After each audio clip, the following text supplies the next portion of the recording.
Olá a todos do canal Filosofia em Ação, a todos os inscritos, a todos que vão ver esse vídeo. Eu faço meu agradecimento e peço a você que ainda não é inscrito, inscreva-se no nosso canal, nos ajude no nosso projeto. Hoje vamos seguir em frente com o projeto das profissões. E hoje será uma profissão muito especial, muito bacana, a profissão ser professor. Essa profissão é importante, muito importante, assim como todas as outras profissões. Mas com um detalhe, para se formar em qualquer outra profissão, você precisa passar pela mão, né, pelos conhecimentos, pelos ensinamentos de um professor. Essa profissão é bela, é, acima de tudo, uma missão. Nosso entrevistado de hoje é um professor, um ícone da educação no Brasil, filósofo, escritor, consultor educacional, o grande professor Genuíno Bourdion. Ser professor é ensinar e educar, mas também é aprender com seus alunos, é constantemente renovar suas aprendizagens, é passar horas planejando, revendo, estudando e preparando as suas aulas. Nosso entrevistado de hoje, Genuíno Bourdion, é graduado em filosofia, tem especialização em planejamento e administração de sistemas, mestrado em educação, administração de sistemas educacionais pela FGV do Rio de Janeiro, a Faculdade Getúlio Vargas. Principais funções exercidas pelo nosso entrevistado ao longo da sua carreira. Eu resumi o máximo que eu pude. São tantas coisas, mas eu fiz um resumo. Diretor do Centro Educacional de Lages, diretor da Faculdade de Ciências Econômicas, Contábeis e Administrativas de Lages, diretor da Secretaria-Geral do Conselho Federal de Educação de Brasília, diretor da Faculdade de Educação da UNB, Universidade de Brasília, professor adjunto, quarto da Universidade de Brasília, aposentado, conselheiro do Conselho de Educação do Distrito Federal de 1999 a 2007, consultor de educação do MEC, consultor educacional da Unesco em trabalhos realizados no Brasil, consultor de educação do SESI, consultor do Instituto Paulo Freire. Isso é um pouco do nosso grande entrevistado de hoje, esse professor formidável, uma pessoa formidável, Genuíno Bourdion.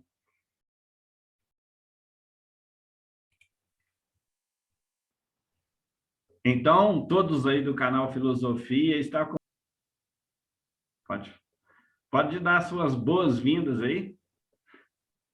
Olha, é um prazer, Marcelo, estar falando no seu belo site de Filosofia em Ação. Você faz um trabalho muito bonito e eu tenho uma alegria imensa, além da amizade, de contribuir para o seu excelente trabalho, Marcelo. Genuíno, como eu te disse, o foco do nosso canal nesse projeto é as profissões.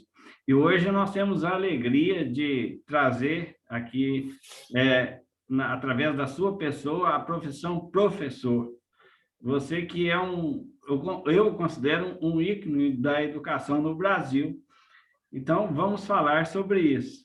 O que te levou lá, bem jovem, o jovem Genuíno, a escolher essa profissão de ser professor?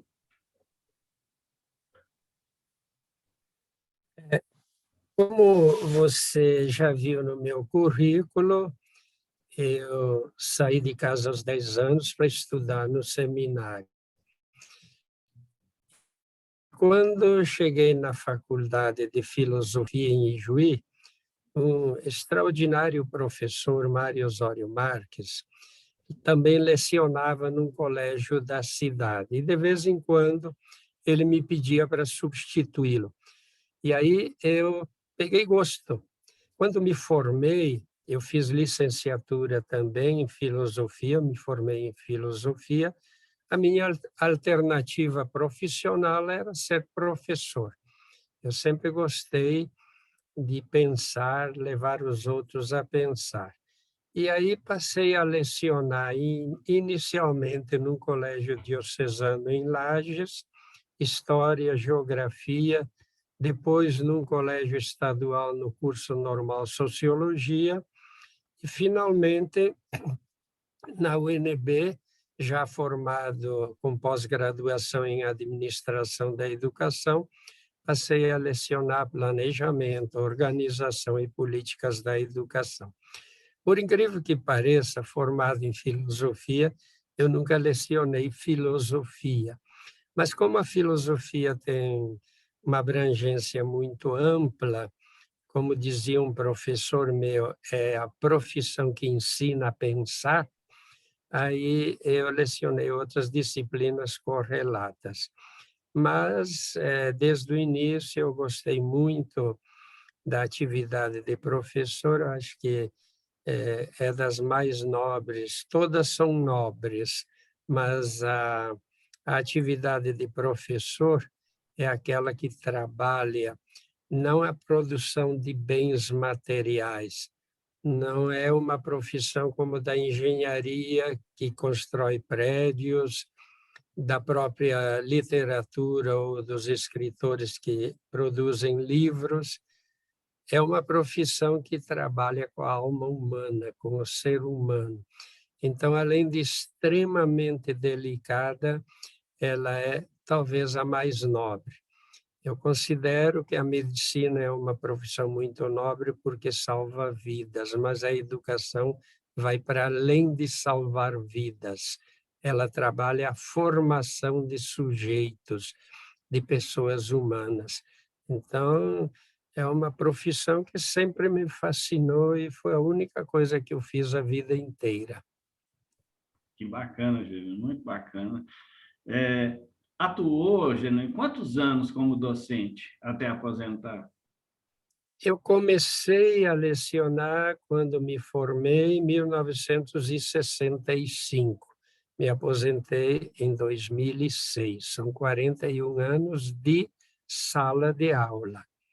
Mas, depois que deixei a sala de aula em 2006, são mais 15 anos de palestras, seminários, encontros, que eu considero que é uma continuidade da atividade docente, embora não mais em sala de aula, mas sempre semeando um pouco de saber, uma reflexão com as pessoas que querem se aperfeiçoar.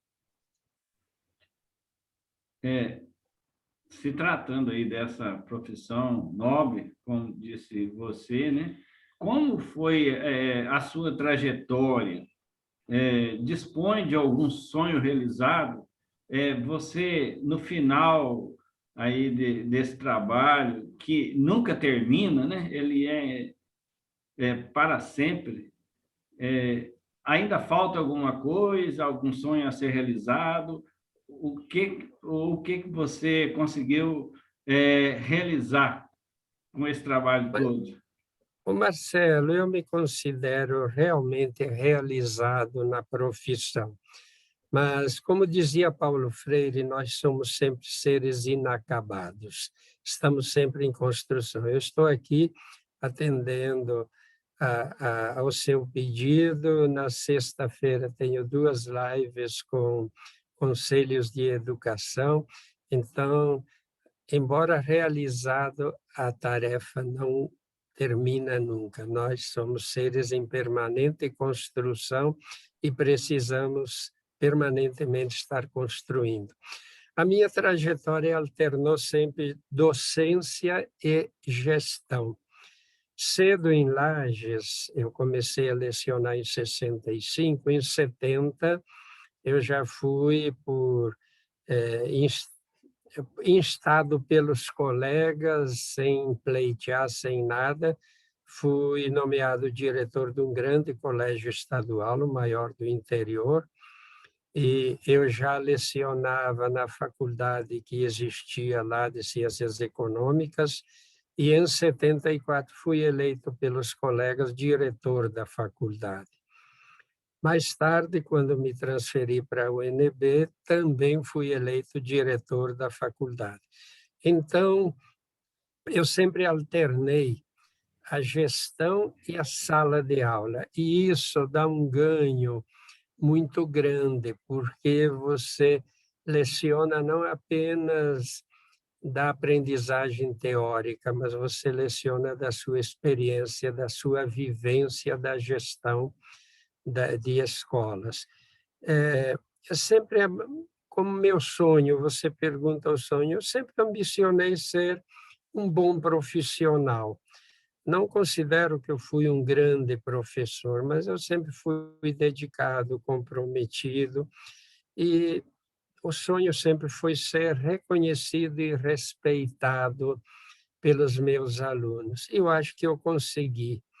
Consegui construir família, tenho 2 filhos maravilhosos, plantei centenas, talvez milhares de árvores no sítio e escrevi 2 livros. Então, penso que os sonhos, realmente escrever um livro era um sonho, consegui 2, enfim, meus sonhos foram alcançados. Eu não sei, Marcelo, eu contaria um pequeno episódio que mostra a satisfação de ser professor comprometido e dedicado. Eu estava dando uma consultoria lá, não lembro a cidade agora, no interior do Piauí, e no dia seguinte eu tinha 8 horas da manhã um compromisso em São Paulo com outra consultoria. 11 da noite, peguei um avião de Teresina para Fortaleza, para voar 1 da madrugada de Fortaleza para São Paulo. Como diz o nordestino, no aeroporto tinha 2 molinhos de gente. Um no portão de embarque, onde eu estava esperando o embarque, e outro lá no outro canto. E o alto-falante, não sei porquê, nunca entendi, chamou meu nome. E eu levantei, fui lá, e trocaram a minha passagem, que era comum, para passagem primeira classe, executiva. Foi um brinde muito bonito. Mas, quando meu nome foi falado no alto-falante, lá do outro canto, do outro molinho de gente, saiu um senhor já meio careca, veio correndo, e ele falou: eu vi o nome genuíno, é você? Sim, claro, sou eu. Professor, o senhor foi meu professor no ensino básico lá em Lages. Isso 30 anos depois, ou mais, 40. E eu hoje sou um advogado muito bem-sucedido. Tenho escritório aqui em Fortaleza, em Belo Horizonte, mas o professor que eu lembro e a quem eu atribuo o meu sucesso foi você. Eu confesso que viajei literalmente nas nuvens depois dessa. Então, às vezes aqui em Brasília, alunos passam por mim na rua: ô professor, que prazer te ver. Então, esse reconhecimento dos alunos, esse respeito, essa boa lembrança, não há o que pague, não há salário que pague, é o que realiza realmente o professor. Com certeza, né? O legado do professor é o sucesso dos alunos, né? É Uhum. aquilo que a gente tanto almeja e espera e trabalha com eles no dia a dia para que eles possam chegar, né, a esse finalmente. Genuíno, você falou aí dos 2 livros aí, que eu coloquei aqui, até de plano de fundo, né? Aqui para o pessoal ver depois. E, Obrigado, Marcelo, e pela publicidade. Mas eu sei que é muita humildade do professor.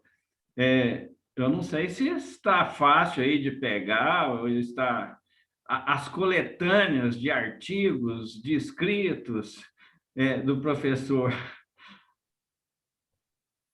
Chegam a 30 e poucos artigos publicados.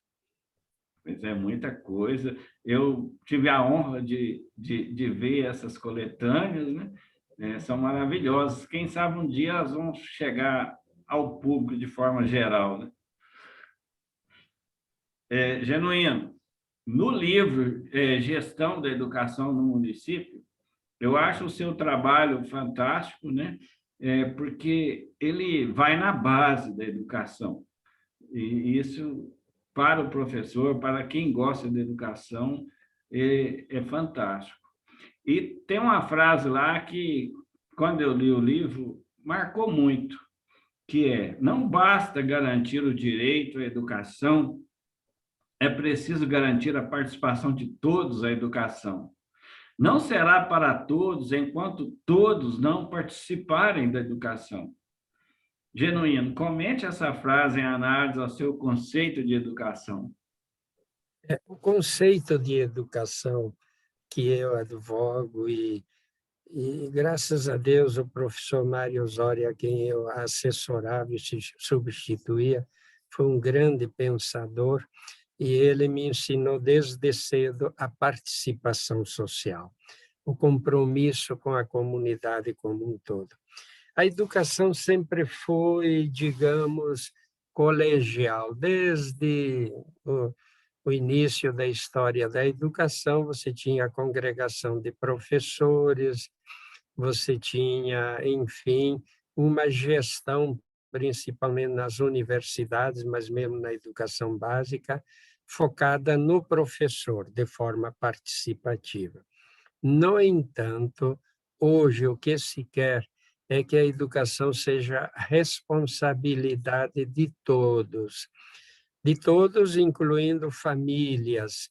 A presença dos pais na escola é fundamental. Eu, junto com outra pesquisadora, fiz um trabalho para a Unesco, que deverá ser publicado, que mostra que a presença da família na escola aumenta muito a qualidade da educação. Mas não é uma presença para os pais serem cobrados, é uma presença de participação mesmo. E a participação dos estudantes.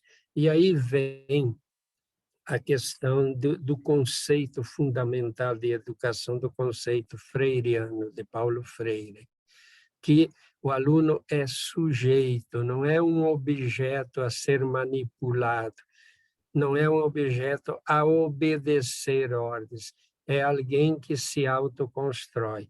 Tem um livro muito interessante do Francis Imbert, que foi ministro da Educação na França, que mostra que o aluno não é um ser a ser formatado, a ser formado, a ser modelado. E ele faz a comparação com as obras de arte, a escultura, a própria literatura, que são produções de um autor. O aluno não é algo a ser produzido pelo professor. O professor dá os insumos, dá os conhecimentos, trabalha com ele os conhecimentos, mas o aluno se autoconstrói como sujeito e não mais como objeto.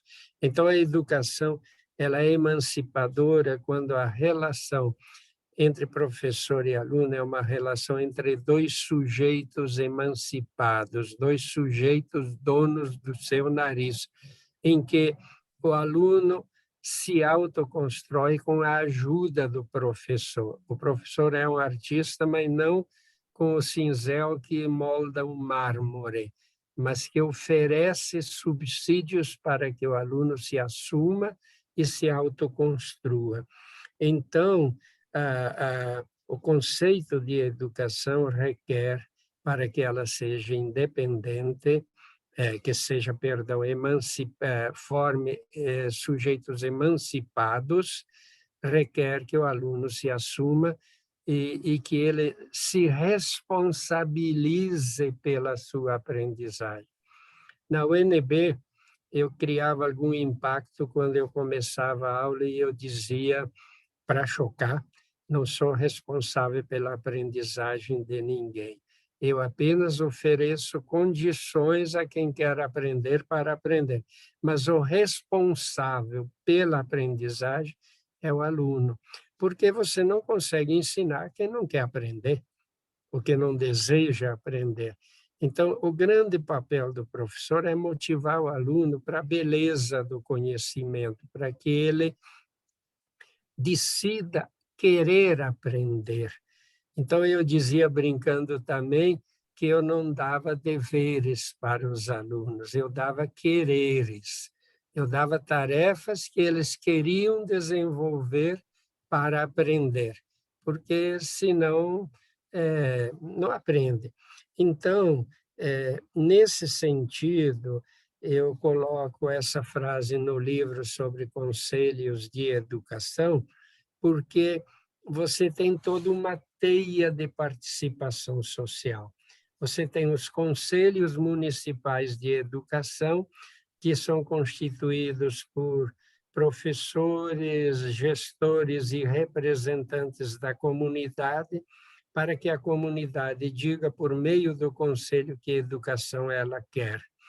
Você tem os conselhos escolares, onde os estudantes participam do conselho escolar, para que os estudantes também digam o que eles querem, façam suas críticas. Enfim, você hoje tem mecanismos na educação, principalmente os conselhos, mas tem outros mecanismos, que fazem com que todo mundo se sinta comprometido pela educação. E eu diria que nós educamos em todos os cantos, não só na escola, educamos pelas nossas atitudes. Eu sempre digo que o professor ensina mais pelas suas atitudes do que pelas suas palavras. Se o professor não tiver uma coerência profunda entre aquilo que ele ensina e o que ele faz, aí ele nega o próprio ensinamento. E quando eu falo em ensinar, não falo apenas na comunicação do conhecimento. Eu costumo dizer que educação é mais que informação, é mais que conhecimento, é mais que aprendizagem. A educação tem uma dimensão ética de trabalhar o conhecimento,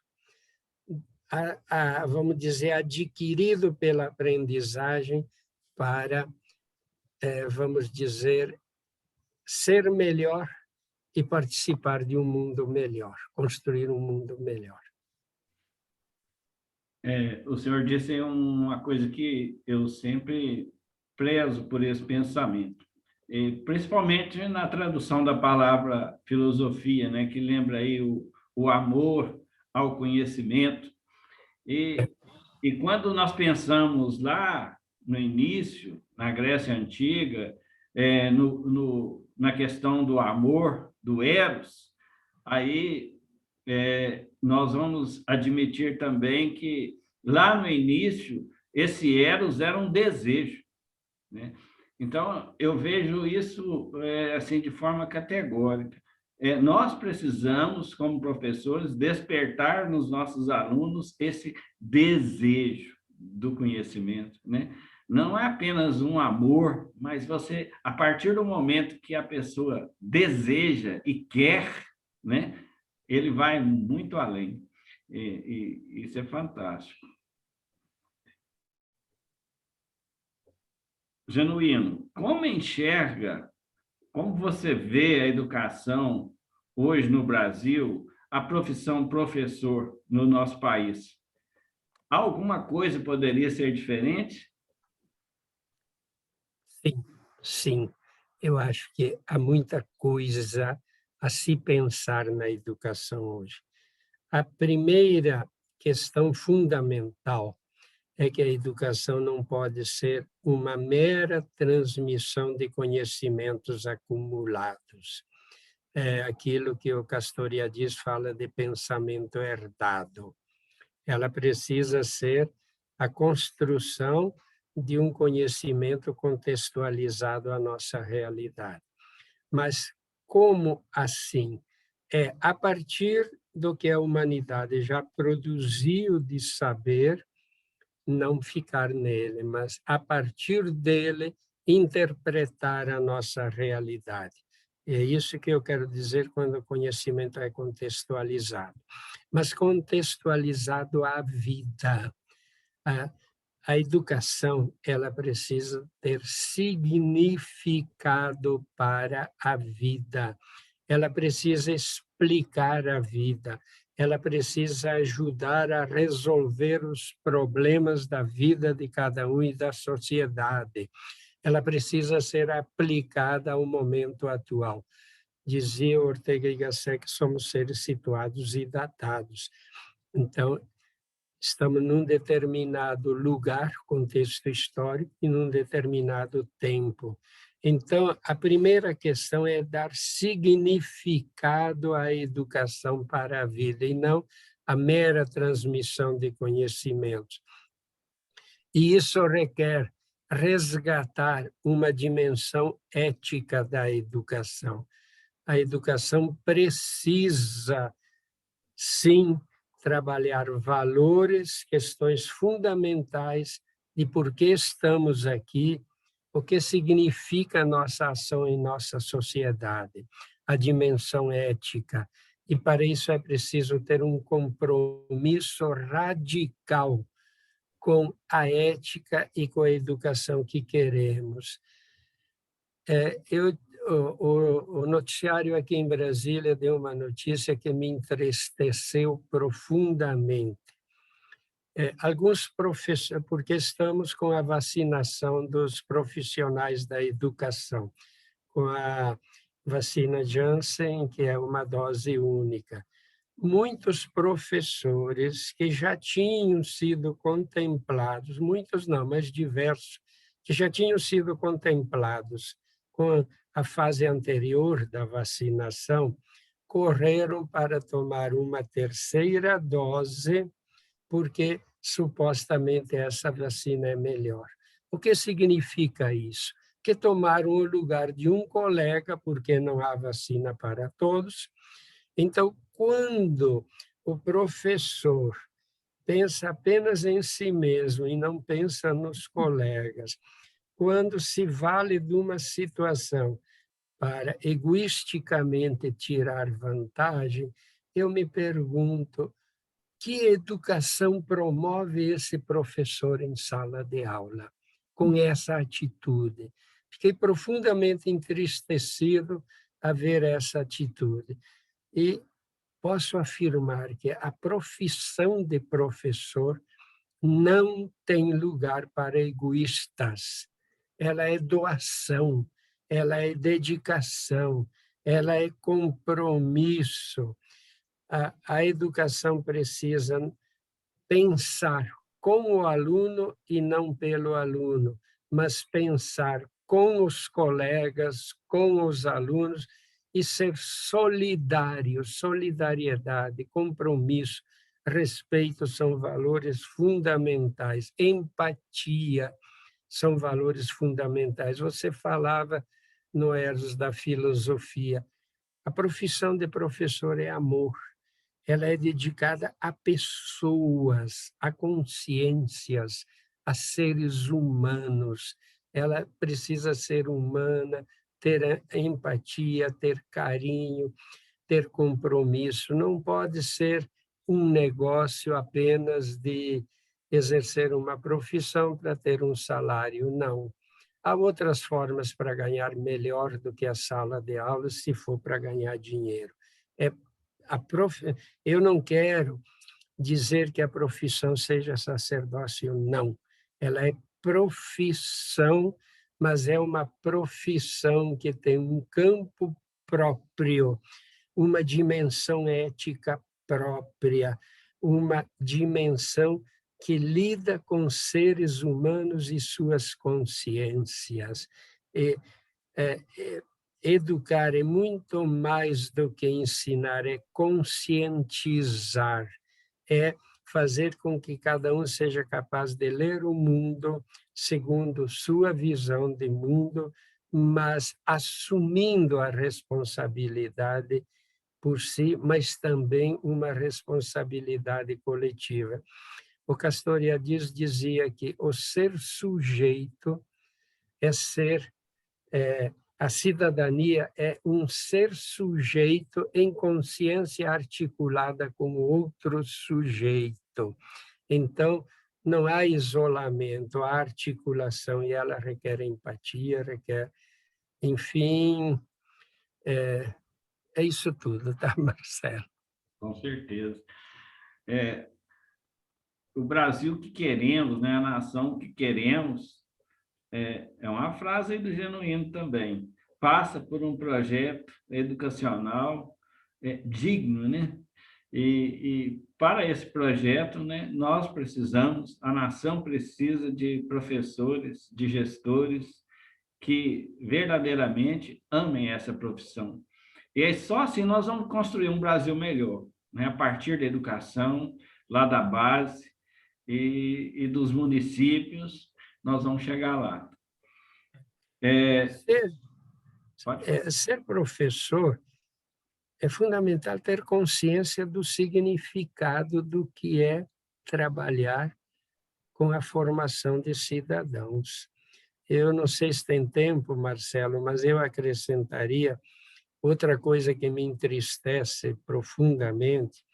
Todos esses grandes executivos, servidores públicos de alto escalão, envolvidos em processos de corrupção, que tem tanto noticiário desde muitos anos atrás, não é só de hoje, são formados em universidades.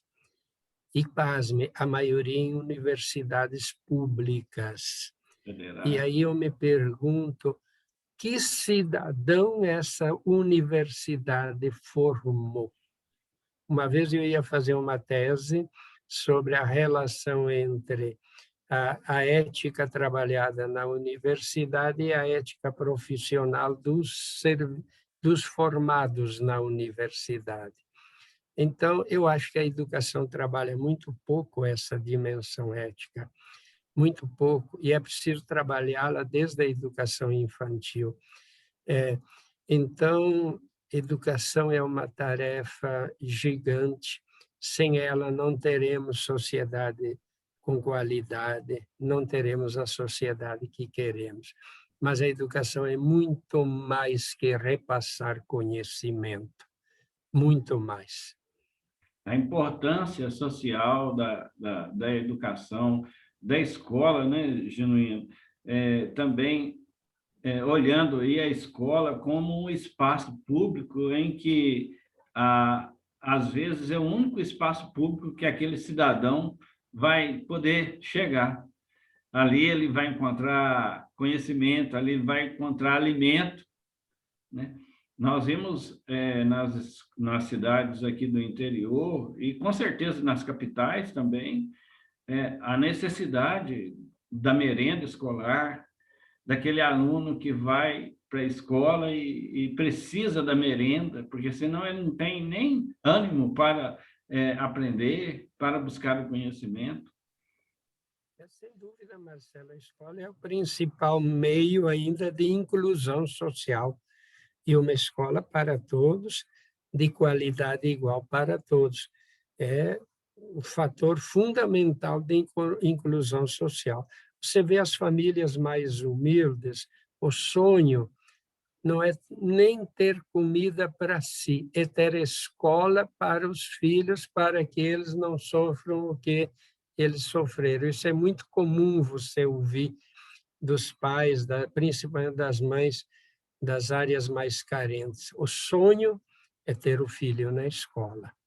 Claro que a escola de barriga vazia também não funciona, né? Por isso não é só a merenda, são os programas de renda mínima social para que tenham todos condições dignas, mínimas, não só de moradia, de saúde, mas principalmente de escola.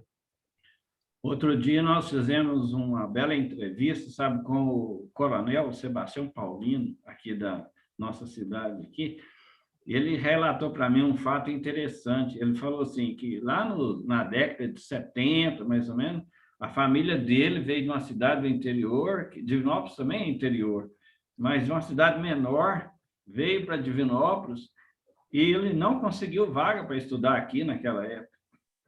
Voltaram para a cidade, só depois retornaram de novo para que ele pudesse iniciar os estudos. É isso que o senhor acabou de nos falar. O pai, né, queria dar para o filho aquele, nem que seja aquele mínimo estudo. E aquele menino se tornou um coronel da Polícia Militar.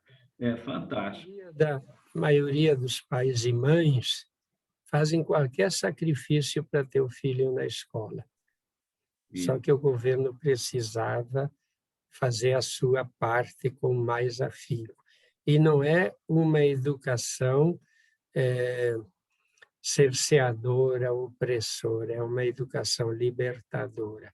O Paulo Freire tem uma frase fantástica que diz que se a educação não for emancipadora, não for libertadora, o sonho do oprimido é se tornar opressor. Então, aquele que foi oprimido, que não teve uma educação emancipadora, quando chega a algum poder, ele se torna opressor.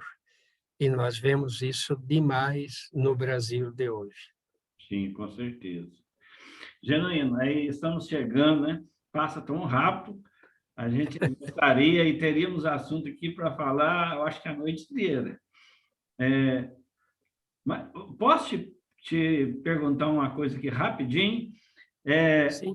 Você é um leitor nato, né? Gosta de ler demais da conta.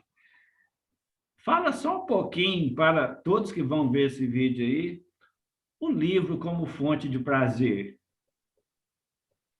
Marcelo, o livro não só é fonte de prazer, porque com o livro você dialoga com o autor, embora seja desconhecido, mas você está conversando com outra pessoa que pensa. O livro é sempre um diálogo, embora não tenha interatividade. Eu costumo dizer que a leitura, além de prazer, ela é essencial para a formação da capacidade de pensar. Quem não lê dificilmente aprende a escrever. Por quê? Porque quando você lê, você se familiariza com um pensamento estruturado, porque autor normalmente é alguém que já estruturou seu pensamento e que tem uma lógica naquilo que escreve. A leitura em si já vai desenvolvendo essa capacidade de raciocínio lógico. Ela é essencial à aprendizagem. Uma das questões que mais me preocupa hoje é que, com as modernas tecnologias, os nossos jovens leem menos, muitas livrarias fecharam. Por quê? Porque é tudo muito rápido, uma linguagem,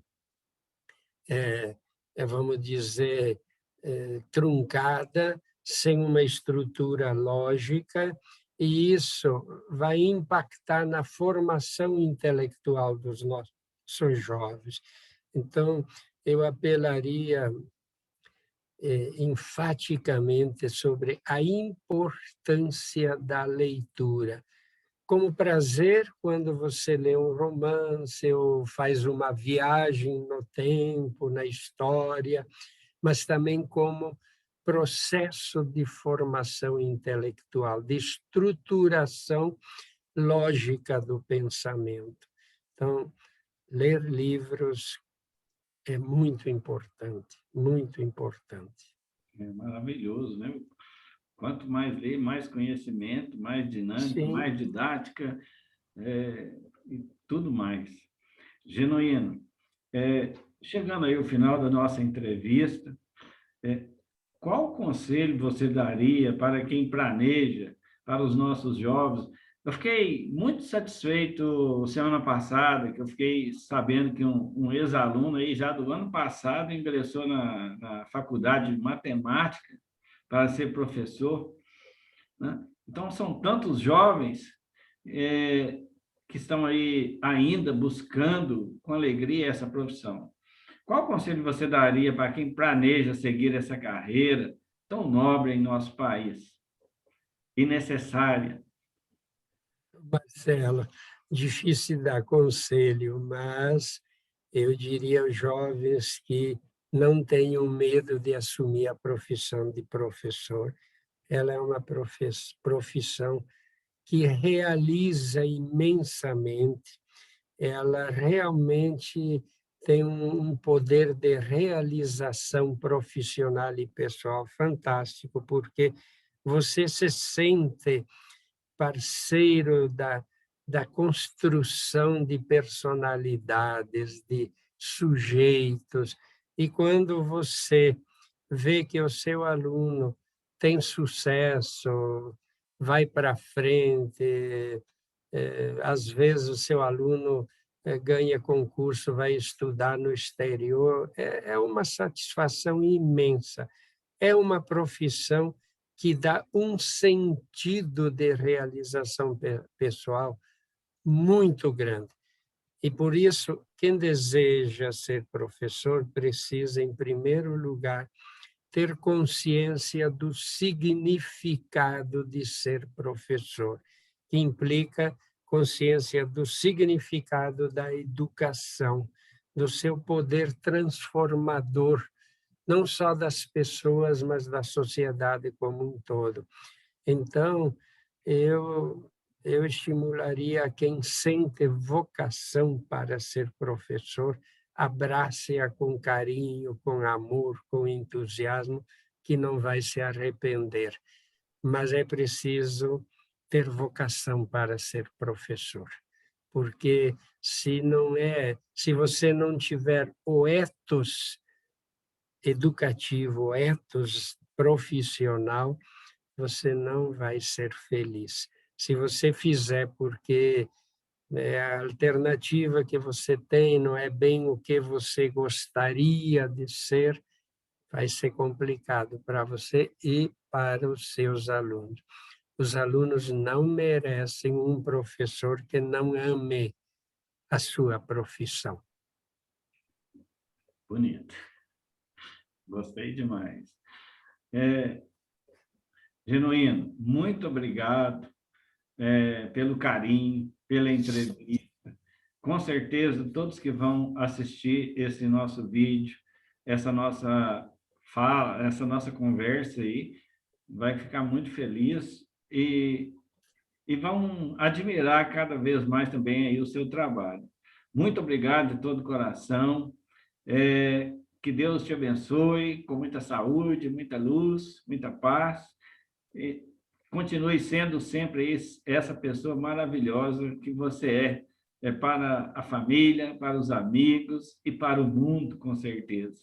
Muito obrigado. Obrigado a você, Marcelo, foi um prazer e Deus abençoe a você, seu belo trabalho também. Boa Obrigado, noite. muito obrigado. Até a próxima aí, né? Se Deus quiser.